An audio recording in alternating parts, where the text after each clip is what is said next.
Have you ever noticed that the more you chase something, the more needy you are, the more obsessed, the more stressed over you are toward that thing or that goal, the more you push it away from you, the harder it becomes for you to actually get that thing. This is something I had to learn the hard way in my life, that the moment you give something, a goal, a desire, or someone too much importance, like putting them on a pedestal, the harder it becomes, but also the more miserable, the more stressed out you become straight away, and everything from there becomes an uphill battle. Everything becomes difficult, everything becomes hard, everything becomes draining, until you learn the lesson of detachment, until you learn that crazy thing that the moment you stop caring, the moment you release, you drop that importance on the outcome, on what it means and how much you need it, and the lack that, all that story that the mind creates. When you detach, everything becomes effortless. It's a crazy thing, it's a crazy paradox. And if you reflect on your life right now, what is it that in your own life is coming effortlessly, meaning you don't really care about, but it is there? You might be taking it for granted, but it just keeps on happening. And what is it in your life that you're struggling to bring about, that you work, that you hustle, that you read books, that you try really hard to get in control, that you try really hard to make it come about, whether it's a relationship, a big project, a big sale, that board meeting that's coming, right? And you need to be perfect, and you need to be successful, and you notice how much you are invested in the outcome and how miserable it makes you. And this is something I see a lot in a lot of my clients, because they're so dependent on the outcome too often, feel good about themselves. Because realize this, we only chase, obsess, and become needy over things because of what we think it's going to give us, the quality, the essence. And often this is a feeling, and often the feeling is, I'm going to feel good about myself, I'm going to feel worthy, I'm going to feel important, I'm going to feel successful, I'm going to feel free, I'm going to feel safe. And so when we project, when the mind projects so much on the outcome, this is when we give it importance, because if I don't get that outcome, then I don't get that feeling. That means I'm a failure, I'm lesser, I'm not good enough, I'm not this, I'm not that, I might get far. Then the mind creates that gigantic insecurity, and we live in lack, meaning we live in, it's not enough, I'm not enough until I get that thing, then I'll be happy, then I'll be complete, then it's going to be okay. And this is in work, in business, with money, in relationship. We project our deepest need on people, things, and situations, and that's why we put it so much importance, because then the mind tries to get in control and to make it happen. But the more we do that, the more balancing forces work against us, and this is often why we get the opposite of what we actually want. We've all been in relationship when one of the partner becomes too needy, too obsessed, too much, and it's completely pushing away the other person. And you've also been in business situation, and I know I've been needing really hard for clients, like just really being in a situation where I need the money, I need new clients, I need my business to grow, and having really that desperation for where is the next client gonna come from, where is the money gonna come from, like really needing it to make it happen, right? Even for survival issues. And it wasn't until I dropped the importance, the stress, that story on the outcome, that thing started to actually move. And this is why it is so crazy, because the mind struggles to understand that paradox. It struggles to understand how detaching, how stop caring, how dropping the importance will bring me any further, because it becomes afraid that if I drop the importance, I won't do anything about it. I won't work, I won't hustle, I won't do the thing, and then what? My situation will be even worse. But detachment doesn't mean giving up. It doesn't mean become apathetic or procrastinating or becoming lazy. Detaching means grabbing your own power back. Because we all know that when you're in a flow, when you trust, when you just focus on the moment and what you need to do right now, this is when you can flourish the best. And this is when you actually have the best chances to make things happen in your life. So detachment is a superpower, because the less you care about something, the easier it is to work and to do the thing that you need right now. Imagine you have that board meeting or that meeting or that presentation you need to do. If you are completely stressed out about the importance and how perfect every slide needs to be and how crazy you're driving yourself, if you were to drop the importance that you assigned there, you know you can do the presentation. You know the slide doesn't matter so much. You know you got this. But it's the excess importance that is creating that big inhibition, that stress, that anxiety, that shaky voice, and that makes you melt and shrink and fail. So detachment is a superpower. The question then is, how the hell do I detach? There's two things I want to share with you too. The first one is to become aware of how much importance you give to the outcome. Like, you really gotta ask yourself, like, the goals you have, the things that stress you out the most, that makes you needy the most, that makes you feel like I have to have it the most. Ask yourself a really important question. What is it that I think that thing will bring into my life? Like, what is the quality? What is the essence? How would it make me feel if I already have it? Because that is what you are desperately trying to get. And all the insecurity and the doubt and the stress and so on comes from the lack of that quality right now in your life. And this is important because the second step is to learn to create space, is to learn to stop believing every thought that you have. Because how do you create or give importance, or how do you put anything on a pedestal? Through your thought, through your perception about something, someone, or a situation, right? It's so important, I need to be perfect, they're gonna grind me, they're gonna, like, we create a story. The story adds the importance or the lack thereof about the situation or anything. The problem is that, one, we are unaware of most of our story. Two, they're habitual, meaning they're rooted in the past and they will just perpetuate them, project them on things, people, right? So there is a big degree of unconsciousness. And the third one is that we just blindly believe what we think. We give so much power to our thoughts. So we need to learn to create space, meaning I need to detach toward the story I've created so I can start creating a different story. Because as long as I am rooted and unable to challenge what I believe right now, I'm going to be stuck in that story. You have to learn that you are unhappy because you think you're unhappy, because in your thoughts, in your perception, you're unhappy.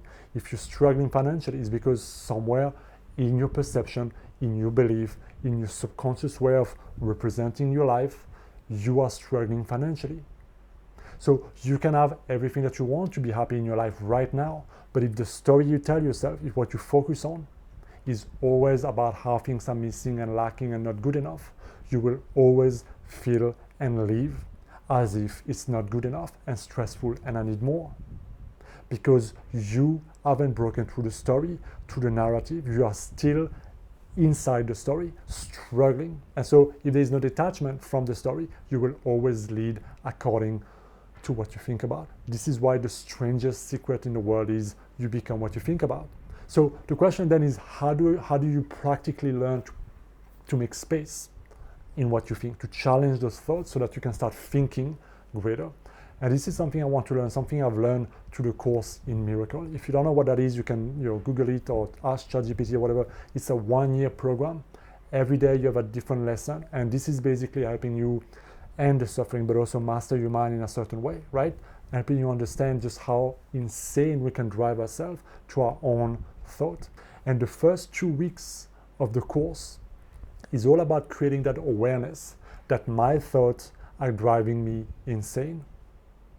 And so in the first 2 weeks, there's a passage, there's many lessons, there's a lot of text that basically says this: nothing means everything until you give it a meaning. So it doesn't mean anything.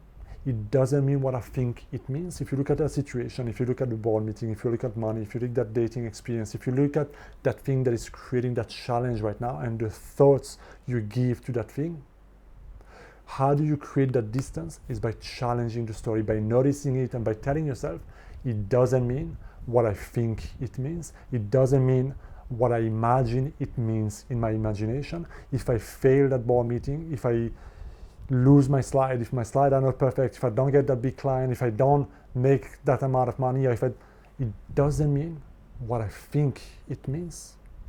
And you will struggle at first, because if the mind is so invested in a story, it will tell you, well, you go then to the presentation tomorrow and go ahead and fail and see what happened, right? So the mind will argue. If you have an argument with somebody or something happened and you tell yourself, it doesn't mean what I think it means. It will tell you, well, what the fuck do you think it means, right? Like, this is what happens and this is what they say, and this is... The mind will fight to perpetuate the story that you have given so much energy. It will fight to keep it alive.